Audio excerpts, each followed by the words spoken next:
Grabe mga kakulit, at kung hindi pa nga nag-trending sa TikTok itong napanood ko na ito, ay hindi ko malalaman na pwede palang gawin ang ganito. Naglagay nga siya ng pakwan sa kumukulong mantika at nilagyan niya na rin ng mais ito, at grabe ang naging resulta. At ngayon ko nga lang din pala nalaman na ang pakwan ay pwedeng gamitin na pangkulay sa paggawa ng popcorn. At nang mapanood ko nga pala ito mga kakulit ay grabe at mukhang napakasarap niya. Totoo kaya ito mga kakulit? Akala ko ang nilalagay na pangkulay sa mga popcorn ay food coloring. Pero dito sa napanood ko ay ang nilagay niya na pangkulay sa popcorn ay pakwan. Hindi pala yun mga kakulit. Kung sa bagay, masustansya naman ang pakwan. Kaya naman masubukan nga. Tara, let's go mga kakulit. Dahil gusto ko nga siyang masubukan, kaya naman pumunta na kagad ako dito sa aming rep para kunin ang nag-iisa naming pakwan. Charot! At nang makuha ko na nga itong nag-iisa naming pakwan ay pinatong ko na rin agad dito sa aming lamesa. At kinuha ko na rin yung mais na aking binili. Nakala pa nga ni Papa ay patuka sa kanyang mga alagang manok. Charot! Hindi gayon. Gagawin kong popcorn yan. Charot! So ngayon nga pala mga kakulit ay susubukan ko yung aking napanood na yun. Dahil mukha naman siyang napakasarap at napakasustansya dahil pakwan nga yung kanyang ginamit na pangkulay. So ngayon nga pala mga kakulit ay meron ako ditong mais, pakwan at saka mantika. At syempre lalagyan ko rin ng asin para naman magkaroon siya ng lasa. Sobrang nga talaga ako mga kakulit na mamangha dun sa napanood ko na yun.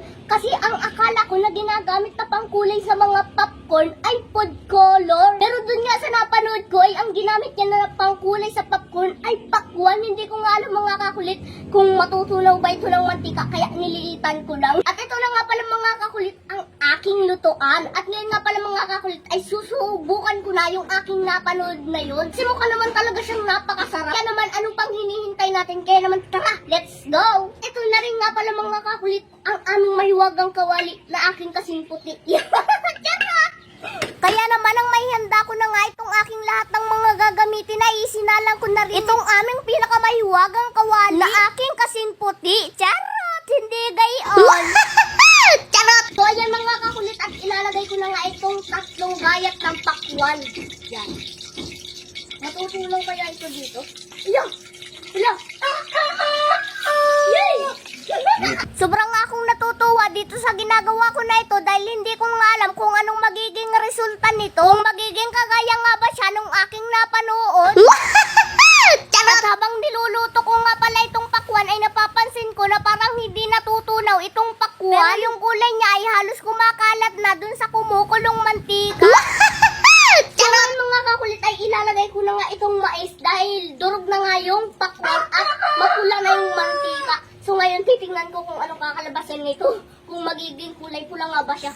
At nang madurog ko na nga mga kakulit itong pakwan ay sinunod ko namang ilagay ay itong mais. At akin na rin tinakpan para hindi na rin magtalsikan. Para hindi na rin ako mapitikan at para hindi na rin ako masaktan. Charot! Hindi gayon. Charot! Nabubuto ka na mo! Oh! Hello! Ang galing! Yay! Ano mga kakulit oh? Oh! Nagiging popcorn na! So ngayon nga pala mga kakulit nang makalipas na nga ang ilang minuto ay nakinig ko na nagpuputukan na yung loob ng kawali. At utay-utay na ngang umaangat yung takip at lumalabas na yung mga popcorn. Kaya naman sobra lalo akong natuwa. Kahit na napansin ko na hindi siya nagkulay pula or kulay red dahil sa pakwan.